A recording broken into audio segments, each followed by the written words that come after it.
Static buzz crackles in the night. James and Dan on the air alive. Hump Day warriors, we thrive. Raise a glass, feel the sound. Happy hour shakes the ground. Waves of freedom break the air. Rockin' parks like we just don't care.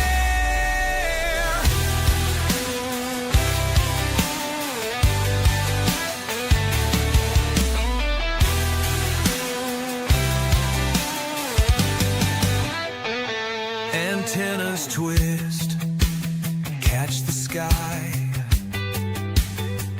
Ham radio, calling out the brave. Tonight we rise, tonight we rave.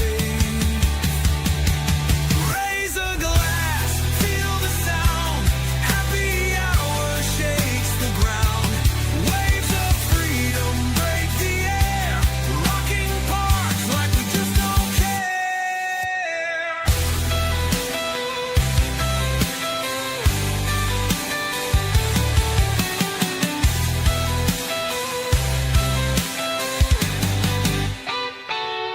Feel the pulse, it's a living fire. Live stream, raw hearts conspire.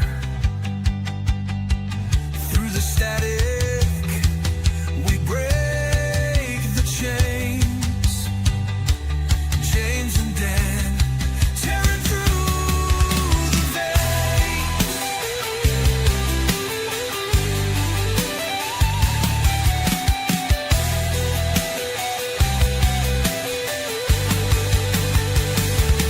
Raise a glass, feel the sound.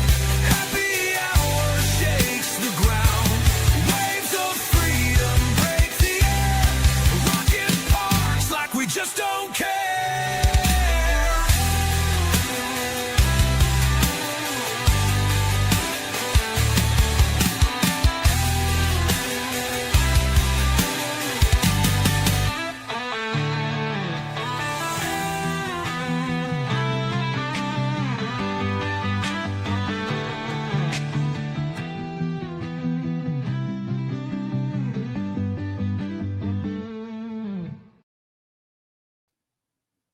What's up, Ham Radio? Kilo Echo 8, Papa Zulu November, the Ham Radio Adventure Guy.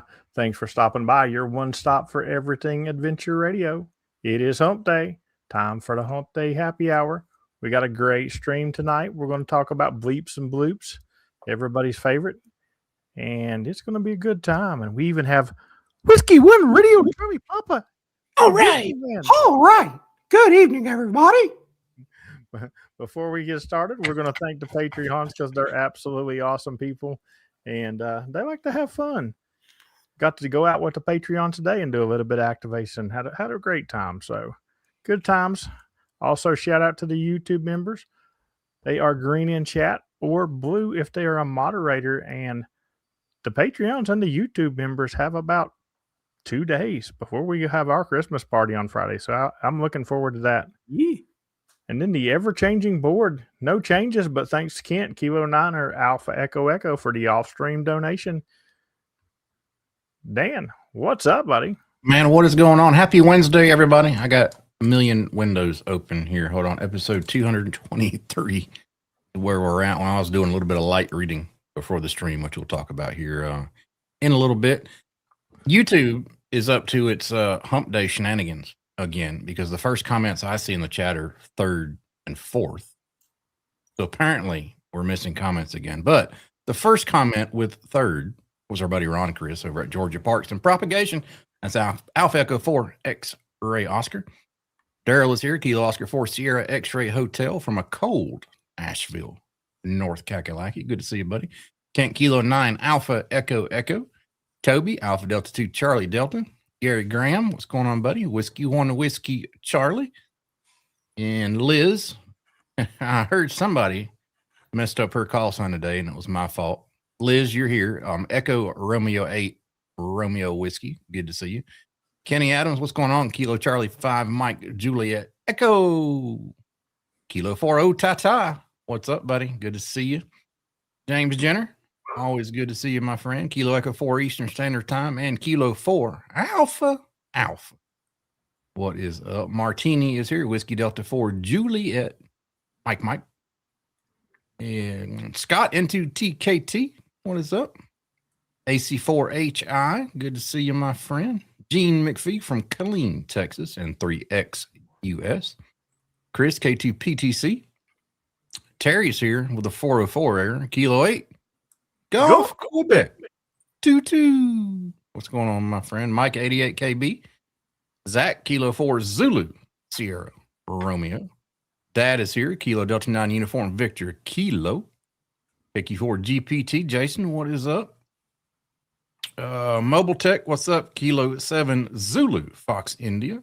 Alpha Delta 9 Whiskey Mike. Dennis. Reed AB8AS. November Lava is in the house. The Meat Master himself. Kilo Oscar 4. November Lima. KQ4 UEI is here. And Whiskey Zero. Charlie Golf Charlie. A couple of good housekeeping notes here. KQ4 TAX. Congratulations on your extra upgrade. I didn't see you in the chat, but he upgraded to extra. He is a stroke Alpha Echo right now. Awesome. And our friend Jennifer has a call sign change. Kilo 4 WAG. Good to have you in here. James, how's your week been going, man? Not too bad. And also, shout out to Terry for an off-stream donation that I did not see. So thank you very much, Terry. I did get it, buddy. I don't know why I didn't get a notification, but I did get it. So I just checked. Yeah, it's been a good week so far. I've went out 3 days straight and the car's not acted up. Hey. So I'm kind of excited. I'm almost considering taking it a little bit further. So that's always a good press your thing. luck. It's like that game, press your luck. You know, I've always pressed my luck for a lot of things. So, you know, it is what it is. So, hey, Ooh, Jason, thank you very yeah. much. He sent one gift membership. And our buddy Bill got it. Kilo 0 Hotel Whiskey. Oh, I was about to say Hotel Whiskey Hotel, but that's not it, Bill. Whiskey Hotel Whiskey. Good to have you in here, buddy. Thank you very much, Jason, for sending the gift membership. Oh, but yeah. Yeah, man. Have y'all, let's get some nitty gritty stuff out of the way first before we get to the fun stuff, which Robbie has down here. But we'll swing by Robbie and ask him how he's been this week. How you been, buddy? Taking your naps regular? Oh yeah, you got to stay regular. We discussed that I will take That a nap. too. Yeah, I will take a nap until I wake up. Been doing all kinds of stuff here. I'll chase a park here or there. I been chasing more mobile lately because I've had to get my kid from school a little bit later. He's on their elementary robot team, Lego Mindstorm or whatever it is. Mm-hmm. And so he's till 4:30. I've been chasing some parks from the Jeep. And I did a modification last night to my Heil microphone that was originally adapted from Heil for the ICOM, but since I've been using the Yaesu, I built an adapter so that I could hook it up without having to buy a whole nother setup. That's what's been up on this side of the Nerdville. That makes sense. Have you loaded up any weird random stuff lately? Not yet, but I do have some things in a box. Awesome. It ought to prove either really funny or both funny and disastrous. Well, I mean, if it's disastrous, that means it's automatically funny. That's the way I look at it. That's what I'm saying. It could just be funny, or it could be even better. It might even, go viral or something. Before we let Robbie loose here, let me cover a couple items here. I'm going to drop a link in the chat if anybody wants some light reading to an FCC document that was published yesterday about our beloved 60 meter band. And the short and the skinny of it is we're getting a little bit more bandwidth on 60 meters.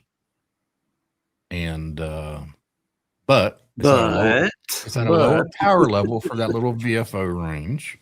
And we're getting, all right, so there's going to be 4 channels that remain. Those discrete channels are going to be 5332, 5348, 5373, and 5405. The channel that I didn't mention is going to turn into basically VFO space.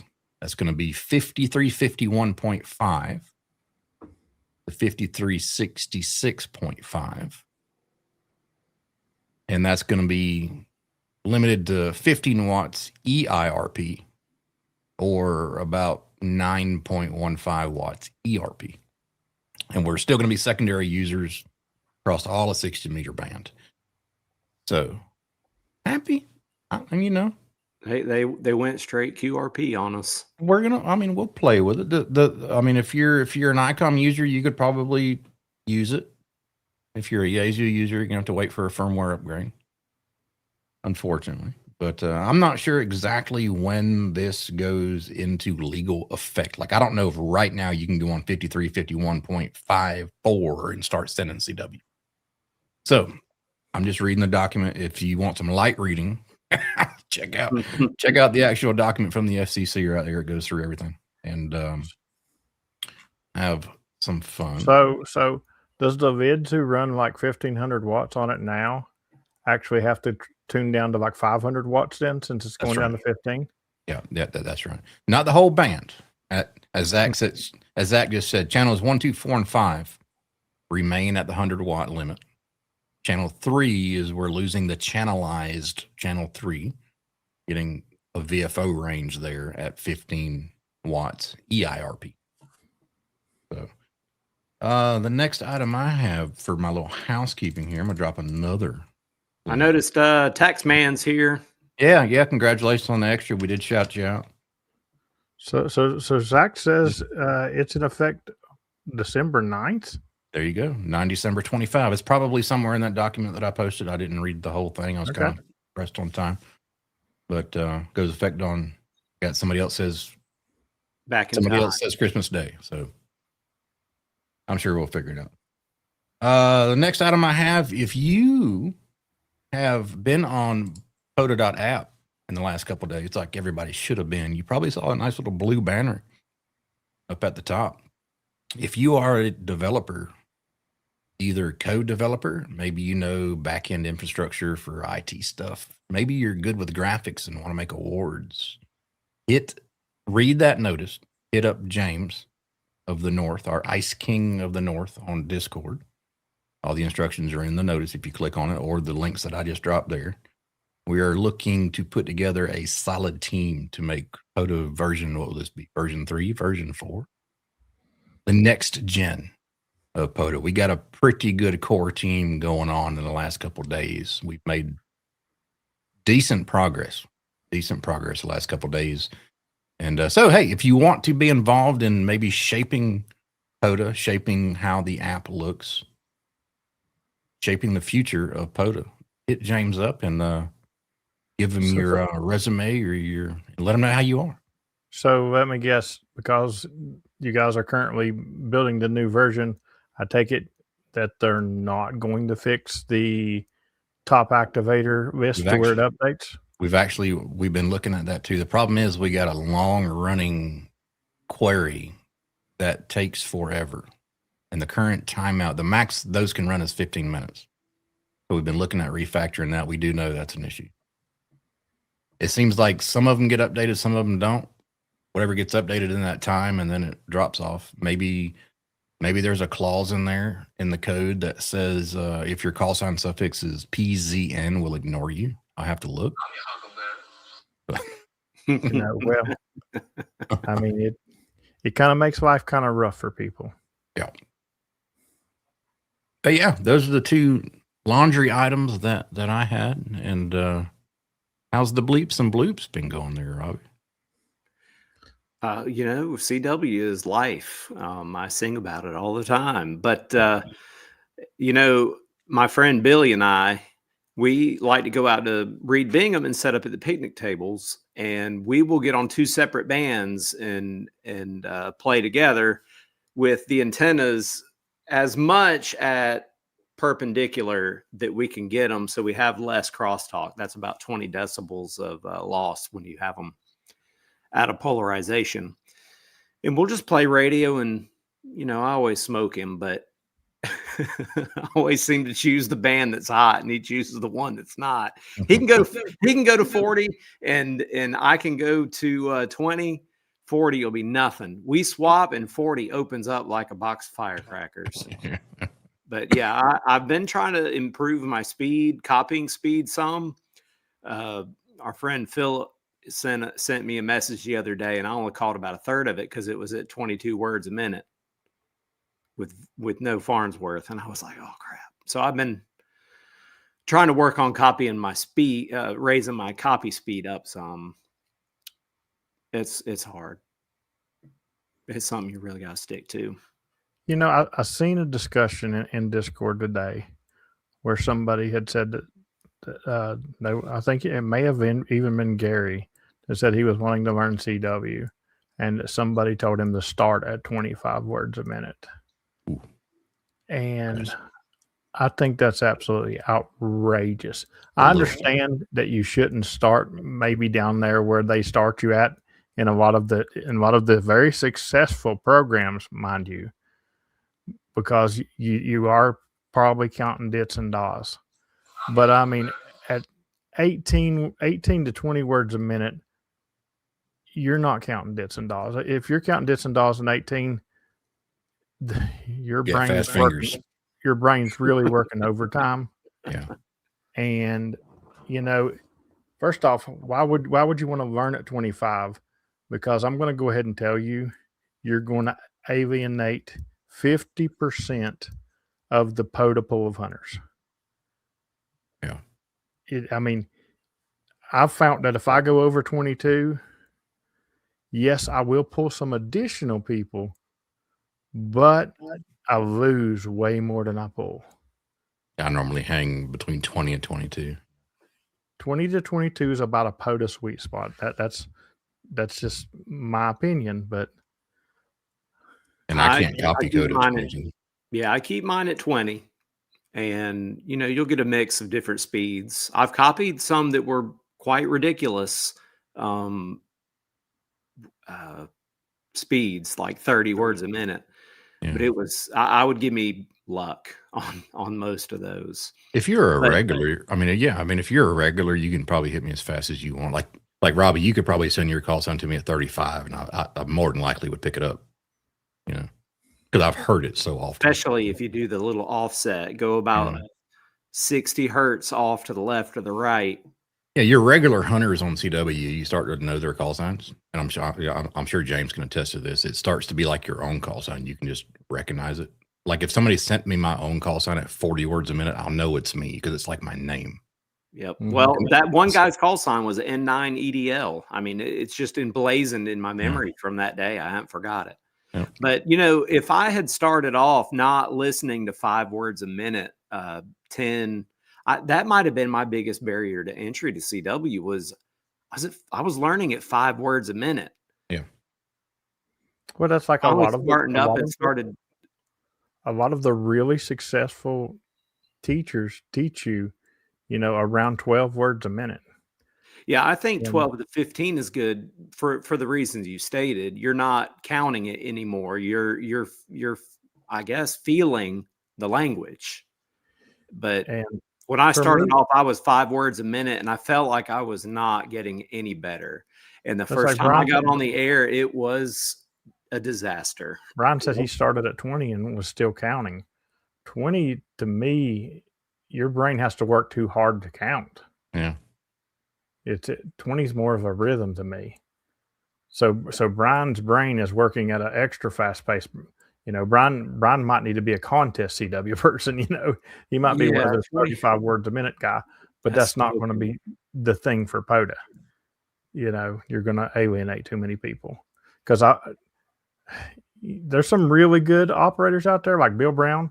Bill Brown can, work you at 50 words a minute, and he could slow down to 15 for you. Mm-hmm. But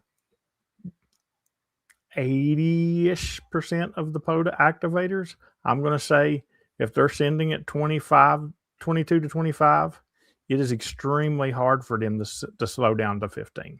Yeah. Now I can slow down my Farnsworth very easy, and that's what I do when I slow down. Yeah, But and 90% of the time that's fine too. I mean, if somebody can copy code at 15, even though your character speed is 22, because if you space it out, they'll be fine. But I think you're right about. Well, first of all, POTA is a great place to learn CW because most of the activators are very forgiving because we want you in a log, right? I mean, I don't care how many times I got a question mark. You and the hunters are forgiving too. But a lot of people that might be new to CW, and let's say they're just entering the world of CW and they're not very familiar with how most, not all, most POTA activators work. If they hear an activator buzzing along at 25, 27, 28 words a minute, they're probably going to be too intimidated to try to call. Mm-hmm. Now, I would say to the opposite of what you're saying. I think that would depend on the person. Yeah, Because that's what got me back into CW after I quit for 5 years was the 13 Colonies event. I wanted France, and the only way that I ever saw France was they were CW only, and that guy was 35 words a minute. Yeah. I straight keyed him at 5 words a minute, my call sign. He got it. And of course, his 599, my call sign in his 599 was still at 35 words a minute. But I said, and this is what James says, know your call sign. Any speed, know your call sign. I said, that's holy crap. That's me. I busted a pilot with 5 words a minute.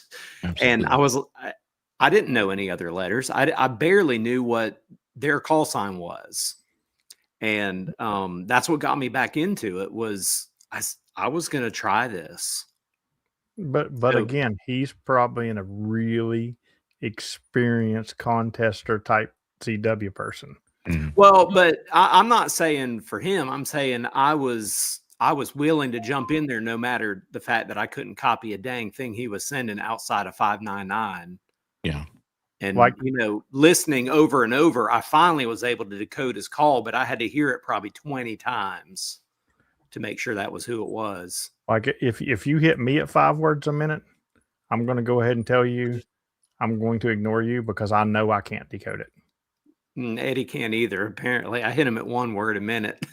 Yeah, the other day. Like I've had people who hunt me all the time try to mess with me and work me really, really slow. Dan's done it, and I have worked Dan at maybe 10 or 12. Yeah. But he's probably the one that does it all the time.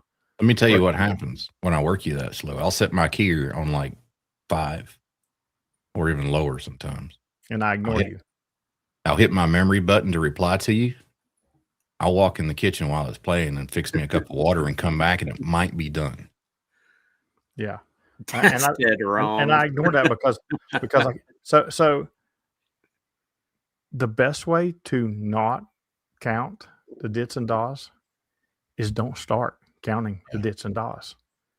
Because once you start counting the dits and das, you will try to count the dits and das at 40 words a minute. Yeah, you will. I guarantee it because I didn't learn CW by counting dits and das when I originally started learning it back in 95.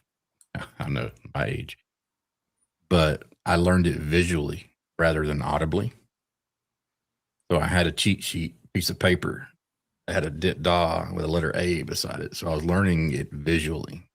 So I would hear it and I'd look at the paper and go, okay, A.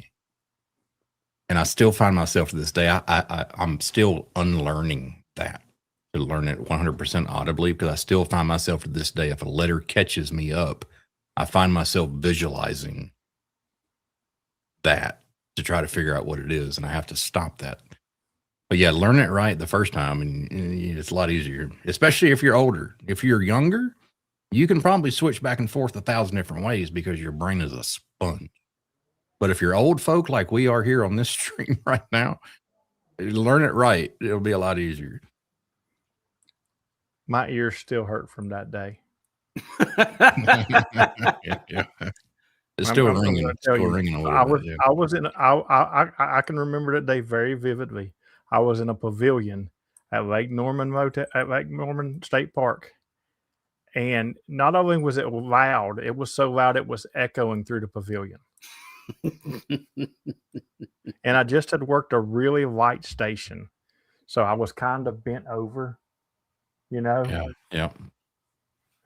That happens to me all the time on CW. I'll try to copy something that's like a 219, and I'll have my ear down to the KX2 and the volume on 60.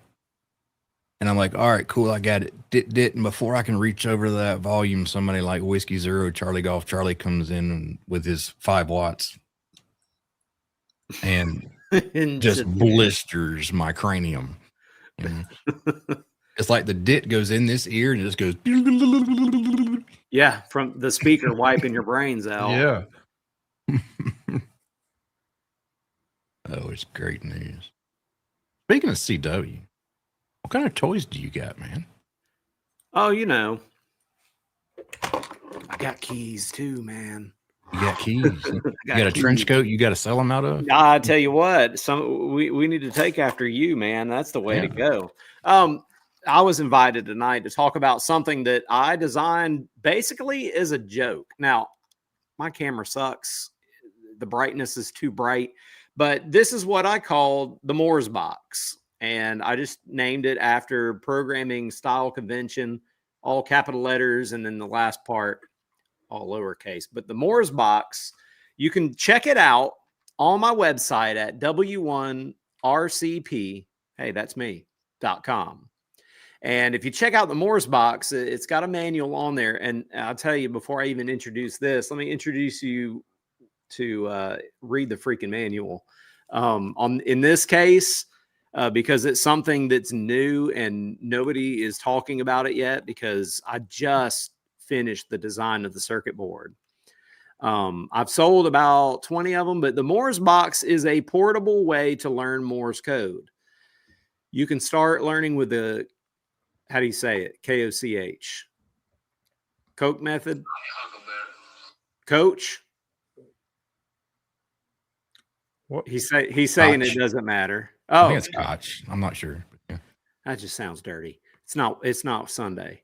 So you can learn by the coach method, which introduces one letter for each level that you go in. You start off with the letters K and M, and then you listen to it. You can pick the speed. You can pick Farnsworth for what you want to hear in your headphones, and you can cycle through and learn each of the letters in order. And once you master 1 to 90%, you move to the next one. When you're comfortable with that one, you think you've got a pretty good success rate, you move to the next one till you get to level 39, and all of a sudden you know how to copy all the letters.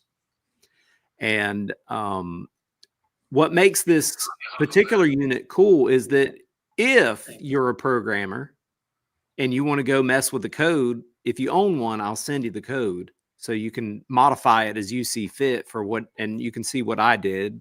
And shoot, if you want to learn how to program, go ahead. That's a good way to do it. If you break it, I'll fix it. Not for free. I put links in there to, excuse me. Wow. Hey, surprise. Man. Links in there to Robbie's website and also the Morris Box CW tutor link directly as well. Go check them out. And this whole thing started as kind of I just want to see if I can make that. Billy Whiskey One, while Dr. Houston and I did a few videos on what was called the Ham Cube. And that's what this is modeled after. It does what the Ham Cube does, but it does a whole lot more too. And I sat down one day and said, I can program that. So I started out on an Arduino, ran out of space, and then had to upgrade to the Seed Studios Xiao, Xiau, which is actually, it's Chinese for very small. It's the size of your thumb, but it has an immense amount of memory in it. My one drawback, well, I'll tell you what, this is not an engineering net.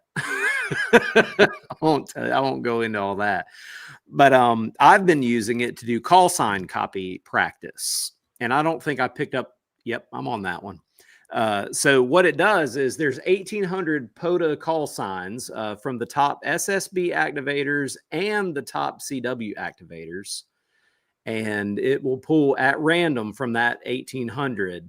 And some of them are DX, so to surprise you with something different than just your normal KK4, KQ4, WD4, it might hit you with a Yankee Charlie 1 or something like that. And I chose a mix of CW and SSB. Somebody said, why didn't you just do all CW? I picked SSB because it's something different. You're not used to hearing some of those. Because you might hear mine or Dan's or James's or Eddie's or shoot, I think even like Brent. There's a bunch of y'all that are in this. If you hear those, you go, oh, cool, that was my call sign. Then you get to the next one and it goes Japan Alpha 4, and you're like, oh, snap. Yeah. I wasn't ready for that one. So it was a joke that turned into a product that I can sell for about the same price as the Ham Cube, but then you're supporting somebody who's making these here in South Georgia. That's right. I think that's my spiel. Is it just for helping your receiving, or can it help sending too? Oh, I'm glad you asked. You can also send with it. It has a function where, in fact, you can see I have a key attached to it. You can use paddles, straight key, or it has a setting where you can do reverse paddles for those southpaws in your life. And you can do send practice. You can send just in an open text program on it where you can just send whatever you want, see what pops up. Is it good at, say if you're using a bug and your DAWs are 48,000 times longer than your DITs? I made it so that people with a bug can be terrible at it. Nice. Yes. So the timing is not perfect on it for a reason. I didn't want beginners to get frustrated with it. If they started sending with a straight key first off and there was too big of a disparity between your DITs and your DAWs, it allows for a little bit of drag. So it will allow a bug probably pretty good. But I sold mine to Billy. He's going to be our key master one day if we can ever get him in here. But I sold it to him, so I don't have a paddle. Sorry, I ain't got one of them to try it out on. If he wants to be the key master, Billy has a lot of work to catch up with Brian, Whiskey 1, Whiskey Charlie. Just the keys in his door. Yeah, Brian doesn't go around town bragging about it. I don't think that's probably why I don't know. Billy will talk about his keys. Yeah. Brian, when he drives around in his truck, you'll hear like a rattle sometimes, and you'll think it's like a body mount going bad, but it's not. It's just the keys in his door pocket. You know. Well, you got to have multiple keys, otherwise you'll wind up like me and just jamming a cable into your light socket in the vehicle or something like that. That's true. You have to have multiple everything. Yeah, I learned that the hard way. I went out with coax after somebody had just done it and said, "Don't do it." I had ridden a boat to an island. I can't go all the way back home. I cannot tell you the times that I have been out and had to switch a battery, a coax cable, a jumper, a tuner, a key, a microphone. Like, you just got to have multiple everything. Like, yep. Well, y'all always say 2 is 1 and 1 is none. I would like to, now that I have a little bit of the spotlight, say that I think it's 2 is 2 and 1 is none, because if you have 2, they're both going to work. It's Murphy's Law. If you only take one thing out, not necessarily, because I have 2 a lot of times, and the reason why I'm glad I have 2 is because one's not working. No, but you gotta say though, the Murphy's Law, not actual statistics. Now we're not pulling real world statistics here. That's like we got out today and we were setting up, and Otata was like, "Oh, I'm gonna have to grab an extension cable to get it to reach all the way up to here." I was like, what do you need? Power pole to power pole? He's like, yeah. And I just reach in my bag and I get him one. You know, I got you. You ain't got to pull one out. I've got my bag right here. You got, and the thing is, that is something that cable set in my bag, and there's another cable sitting in my bag that I used the other day because Josh's cable for power for the 710, somehow the fuse fell out of it and he couldn't find the fuse. Now, mind you, I have power pole to power pole for my setup. He has power pole to the 8-pin connector in the back. I had a power pin 8-pin connector in the back because I do have those radios. It's great to have what you need, even if it's not what you need, it's what somebody else's needs. Yeah, I have an Explorer bag full of stuff, and I almost never take it out. But there has been a time where I went into my bag and had to get a different antenna because I forgot a throw rope. So I pulled a short antenna out and just strung it up on a twig. People are sending bloops and bleeps in the chat here, and I can't read that. One is it's spaced weird. I can read it. It says Girardelli. I don't have my glasses on, and 3, it takes me forever to read Morse code now. Yeah, I've kind of gotten out of that. The spacing's pretty tough. It's like those shirts that have Morse code on them. I don't care if it's like 4 or 5 letters. I will sit there and stare at it for like 2 minutes trying to figure out what it is. I'm like, if you can just send it to me, I'll know. Well, you got to sound it. You got to sound it out. So Yeah. The problem with reading Morse code is you're right back to counting dits and dots. Yeah, pretty much. That's where you just got to look at it and go did it. But I think I saw them saying what's Girardelli in CW, and he did it. Mm-hmm. All right. I miss Nate. Does anybody have any? See, Brent says he loves watching your shorts. I mean, I assume that shorts on YouTube, not like his shorts, like he's wearing shorts. But anybody have any questions for Robbie? Yeah, I like questions. Oh, James Jenner, I got your order. I'll ship it out. Thank you, sir. Come on. I got 2 things to ship tonight. So what kind of price range are we talking for these devices? Well, the shipping's what gets you. $65 is what I sell the Morse box for, and it's priced a little low probably for what I've got in it. But you know what? I do all this as a hobby, so as long as I'm having fun, we're all having fun. That could be evil. That could sound really evil. Dude, I know exactly what you're talking about with shipping because I remember I used to send spikes like 4 months ago for about $6.30 for shipping. Now that jump's gone up $2 more. And then about 2 months ago, they jumped up to like $7.50, and now they're like $8.60. The shipping just keeps going up. Yep, definitely. As retailers, small and large, they're the large guys. They don't have to worry about it. It's us little guys that I think are footing the bill. And it kills me too because I can go in there one day and it'll ship for one price, and I'll go in there the next day and send the exact same thing, and they want to tell me that it's the distance that it's going. Oh, but have you ever got?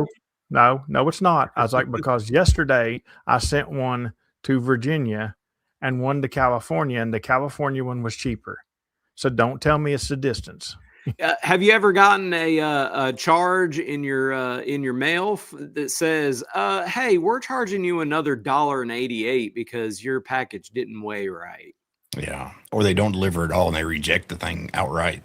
No, but somebody shipped me something one time and didn't put enough shipping on it, and when it got there, I had to pay like an extra $3 and some change or something. Shoot, I had to pay almost $10 because a guy sent one in a medium-sized. It was more than $10. Medium-sized priority box and sent it ground, and they said, he used this box and you have to pay this price. I'd have been like, that's not what they told me at the counter when I paid to have it sent off. Oh, I was so mad. I was like, well, first of all, they'd plainly tell you if you're going to use their box. Oh, no. Done it. I have done that. Done that, and I feel your pain. Mm. I about had a heart attack. That was when my 991A became the Super 991A. Yeah. Somebody asked me one time, said, "You don't never use that thing? Will you sell it?" I was like, "Absolutely not." Said, "You can't buy a 991A that does what this thing does." Especially on 83 watts. It has filtering in it that other 991As does not have. Like, I got that thing back and I was like, wait, it didn't do this before. This is Yeah. awesome. And I asked John from Yazoo, I was like, tell me this. I was like, well, number one, I was like, your guys send something back and they didn't even tell me what was wrong with it. They just sent it back. It fixed. He's like, yeah, they do that. And I was like, well, when it came back, it was better than what was left. He said, yeah, they have a habit of tinkering around sometimes. That's funny. I was like, well, keep them tinkering on my radios. Absolutely. Wow. Alan said $317 California to Indiana. I was about to say to India's not bad. That's not that bad. Yeah. What? Dang. Wow. That's nuts. That's now, mind you, it's been several years since I sent mine. I had a heart attack when it would cost me like $160. Yeah, that's crazy too. Yeah, because you're like, that's a fifth of what this radio is worth. Yeah. Whiskey Zero, Charlie Golf. Charlie got his 991A redone, and now it's wicked. Yeah, they like to tweak them Yeah. things, man. I almost want to send another one of my radios back, just to see what it comes back like. Send your FTX one back. See if you get like a 20-watt model. The thing is, I'd like to send. I don't know why that's. I know why it's turned on because you had me. I went over to 60 meters, but I'd like to send my DX10 and get that back piece fixed, but it's out of warranty, and I'd have to pay for all that, and then pay for all that shipping and stuff. And I'm like, but I'd have to pay shipping both ways because it's out of warranty. So you'll get back a DX10 that has like a VC tune option and all this I stuff. have a DX10 MP. Yeah, DX10 MP. 200 watt amp. Oh man, yeah, Yazoo has a great warranty. You're right. Zach said he shipped a TS480 recently with insurance. Well, now you got to realize too, it's what you're insuring them for too. I don't know what radio he sent back, but I insured when I sent my 991A, I insured it for everything that it was worth brand new. That way, if it arrived in 9 million pieces to Yazoo, 91 pieces, yeah. Even if it arrived in two that meant the UPS was going to pay me the money for a brand new one. Has anybody in the chat ever insured anything and had a damage claim and actually got paid? I have a story to tell about that. Actually. Oh, okay. Because I never have. I've never had a damage claim and had to. I didn't do it with the mail. It was with UPS, and I knew what I was doing. So I was in the barracks in the Army as a single soldier, and the AC in our World War II barracks went out, and I was dying. I was on the third floor at Fort Sill, Oklahoma, in Lawton, Oklahoma. I was third floor, top. And it got hot as mess up there. All heat rises, right? So I went down to the local Lawton, Oklahoma Walmart, and I bought me a window unit. Now, this is all thinking that I'm going to get away with this.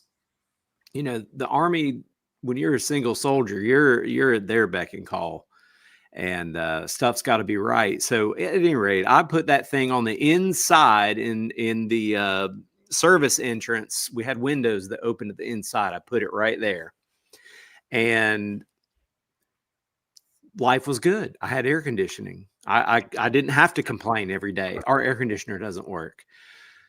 They did a barracks inspection. And when they came through there, they had a fit about that air conditioner and said that I had to get rid of it immediately. Well, it's done been installed and screw holes in it, so I can't take it back to Walmart. So what I did is I put it back in its original packaging. Mind you, I knew the original packaging was in pretty good shape, but I sent that thing back to Georgia through the mail and insured it for all of the costs plus the taxes. And I had the receipt still. I mean, this thing's only a week and a half old. And it was destroyed. We're talking turned into an accordion. Wow. So I got my money back. minus because back into the 2000s, shipping anything you could ship it for $10 or $12, so it was pretty cheap to send. But how long did it take you to do the claim stuff back then and actually get your money? That was the pain. Yeah. But if you're in the right, you can't do this anymore, by the way. So don't get any wise ideas, because now you can't send stuff in original packaging. You have to package it in something else. But I'd say a week I had my money. Wow. Let me rephrase that. They told me that it would send out in a week, and I got it, a few days after that. So it worked out. It was a chance to take. If it didn't get destroyed, I would have got the AC. I could have used it, in my single wide trailer. Brent, if you ship something in like an Apache case and it still got damaged, they manhandled that thing. That's what I want to know. I want to That's a good point. That's a really good idea. They ran it over with a tank. They're kind of like the people that work at the airport that load your luggage in the plane. Yeah. Have you ever seen them? Yeah. So I had window seats, and I'm right by where they're loading the luggage, and I'm watching them guys just grab people's luggage and. You know what impresses me the most about them folks is not how they handle the luggage, but knowing what my luggage weighs anyway, and probably what all those other people's luggage weighs, and they're just tossing around like they're pieces of just like pieces of straw. They are fit. They got good backs. That's for sure. It probably took them a week to develop.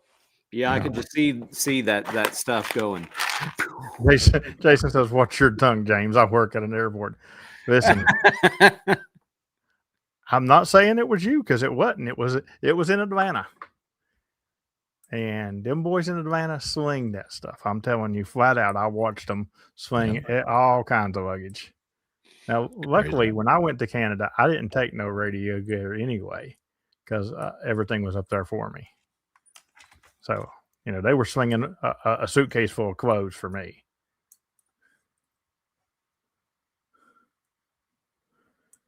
Yeah, that's crazy if it got damaged in an Apache case. That's nuts. That's another reason why I like the rooms in a train, because I don't got to worry about nobody handling my luggage, because all of my luggage, even the stuff that I would normally check, goes in the room with me.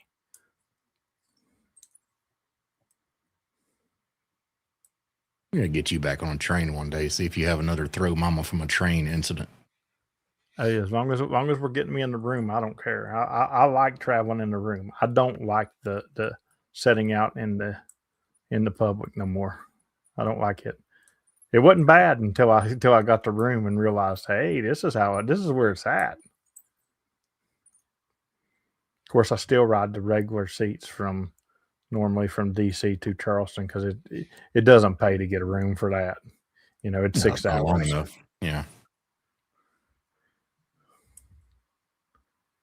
Well, that is cool. Everybody go check out Whiskey One Radio Charlie Papa's website. Let me drop the link up here again. I closed the window, Robbie. I accidentally switched to a whole new screen before we started and had a panic attack. The best thing they ever made in browsers was restore closed tab and restore closed window. Yeah, I have to use it every time Windows decides to do an update. Check out his Morse box over on w1rcp.com.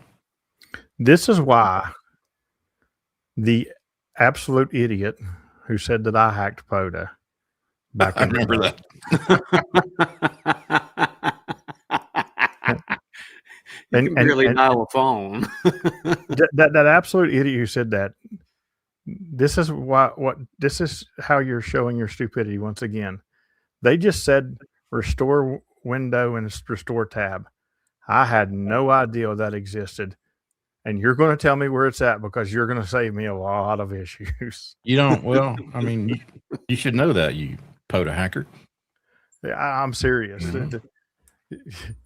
You know, it's funny that anybody who knew me back then, when that guy was carrying on that, they're like, he really don't know James, does he? No.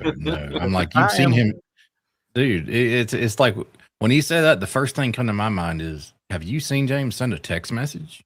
That's what I'm that's just like I had to do something for Ham Radio where you got to go into computers and bring up a little black screen and write these commands. I know you guys know exactly what I'm talking about. DOS.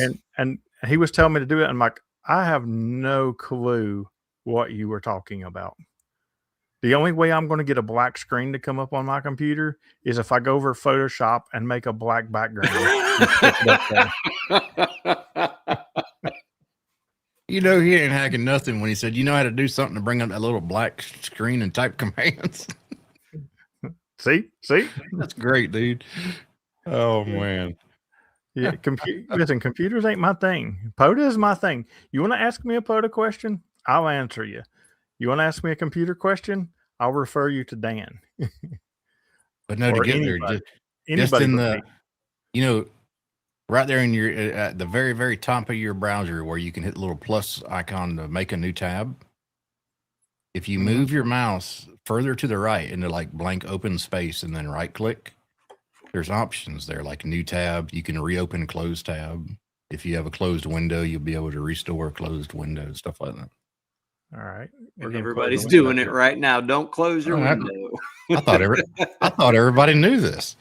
Yeah, I knew it was there. I use it sometimes if I'm not near the keyboard and I need a new tab. I just Yeah. want to click. Well, mine didn't bring up the reload closed window. Well, go ahead and close your window. And Oh, you mean the whole window? Okay. see them drop off the screen. We know what Like happened. there goes the entire thing. Oh man. This is why everybody should join my Patreon because I'm not getting a computer job if ham radio doesn't work out for me. Right. Oh, I don't know Lord. what browser you're running either. They're Gene. I'm talking about in Edge and Chrome. You'll have those options. In Safari, I'm not sure. I'm not sure what you're using on your MacBooks.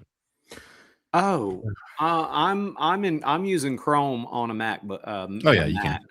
Yeah. You So know, it shows up here. I do have a new hack for you guys. You know, a lot of you guys like to hunt me on SDRs when you can't hear me. Uh-oh. Kilo 8 Golf Quebec has figured out a new hack. Mm. So I was live streaming on TikTok the other day, which I do every day, by the way. And if you're not following me on TikTok because you're worried about your phone listening to you, and it already does that anyway. But if you're not following me on TikTok, you miss a lot of cool stuff because twice in the last week, see, I'm not obligated to be nice like I am on YouTube on TikTok. Right. And when a lid comes on and talks trash, guess what happens? I put him in his place really quack. Really quiet.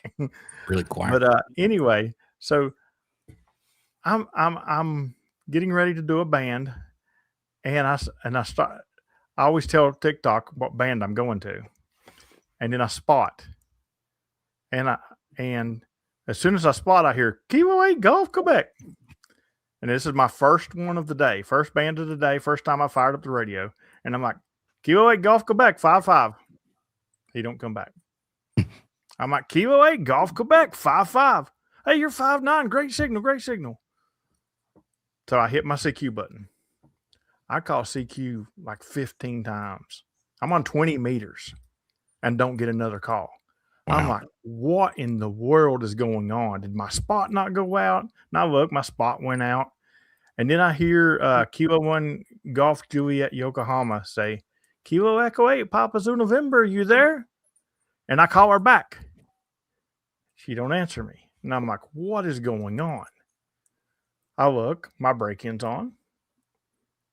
I turn my button from my meter from SWR to power, and I key up. I'm not getting no power out. I'm freaking out. I'm immediately thinking I've done messed up the front end of my radio. I'm like totally freaking out. And I remembered the night before we were trying to get my radio set up on my PSK 31, and I was having sound issues getting into the radio, and I changed some settings. I remembered that, and I went back and I changed those settings, and I was like, QRZ, and there was a pile up there. So I start working the pile up, and then I remembered, I look at the screen, I was like, Terry, how did you hear me? And he types out, on the screen. He just heard me on the screen and made sure and got the wall. Great. I'm great over here. I'm like, really? You're using the TikTok SDR? That is hilarious. Oh, that's great. But yeah, I do stream every day on TikTok, lots of activations, and I normally do a whole lot of bands. So it's a good time. There's a lot of POTA people that actually are hanging out there and hunting the activations. And there's also a lot of beginners that are getting really interested in ham radio that they just come across me. Matter of fact, one guy who ended up being from West Virginia has gotten his license and his general since he started watching me on TikTok. He got his general the other night. Very nice. That's pretty impressive seeing how long you've been on TikTok. Not very long. I know. That's quick. Kudos to that guy. There's several people that's really interested in it just because they scrolled across me. So good. Created a monster. Nobody wants to see James no more. He's chopped liver. But he ended up being from West Virginia. And I told him when I got back home in March, I'd go out and do an activation with him. Might be a serial killer, but hey, at least you'll be the first one to know. Hey, at least he's a serial killer that wants a call sign. Kilo 4B BDY Bundy or something. I don't know. Anyway. All right.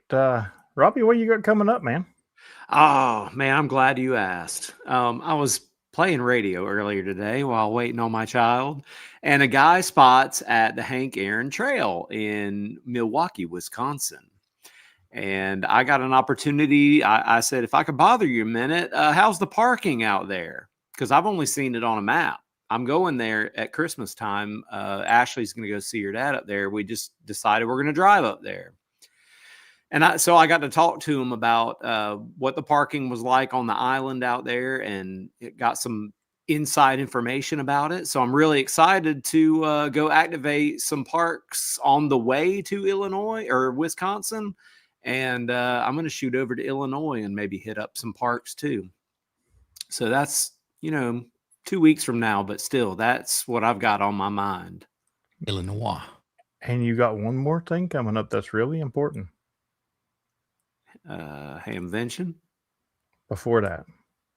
Way before that. Oh, well, Friday we have a whole Christmas party. That's right. All right, Dan, what do you got coming up? Let's see. I think Friday we're having a Christmas party for the Patreons. I just said that. Yeah, I think Friday. I think it's at 8:00 Eastern time. That's the King's time. Everything is done in Eastern or UTC. We all know that. So come if you're a Patreon member, YouTube member, even if you're not involved with the Christmas party, come stop by, hang out, watch us have fun, make complete fools of ourselves, because it's always a great time. And other than that, hopefully everybody's having a great week so far. Thanks for joining us this Hump Day, episode 223. I'm going to drop some links in the chat to the Patreon and to the Discord, where we're going to be heading over to After Chat because, hey, it's Wednesday. James, what's up? That's right. And if you're not a Patreon and you're curious about the Christmas party, go follow the HRAD crew on MySpace, and you can watch it over there for free. Almost forgot the product placement. Oh, I know it. Anyway, I'm getting ready to head over to After Chat. After Chat is a Patreon benefit that we do every Wednesday night. But more than just After Chat, we have a lot of Patreon rooms. We have one called Chill Pad. It's not for the weak of heart, but I have been in there every night this week and had lots and lots of conversation. Some of those are actually about radio. Quite a few of them this week, actually. We tried to do some. Fixing of the digital for the FTX one. Last night we were trying to fix Brian's radio, but it's a good time. You can try it for free for 7 days over there on Patreon. Just sign up for the top tier or the top activator, and it'll give you. But you must message me or Dan in Discord and let us know your Discord name so we can get you the rights, because we don't get notifications on the free entry fees. And yes, 6-7 is for real. I don't know why people are getting so tore up, because 6-7 is the official call sign of or the official signal report of the Ham Radio Adventure Guy. But you know what? When you were young, you used to say 867-5309 a whole lot. So I don't want to hear it. Stop Guys, saying the password to my phone. Yeah. Guys, thanks for hanging out with us. And now you can hack Robbie's phone. We'll catch you on the air tomorrow. 73, everybody. Buenas noches, siete.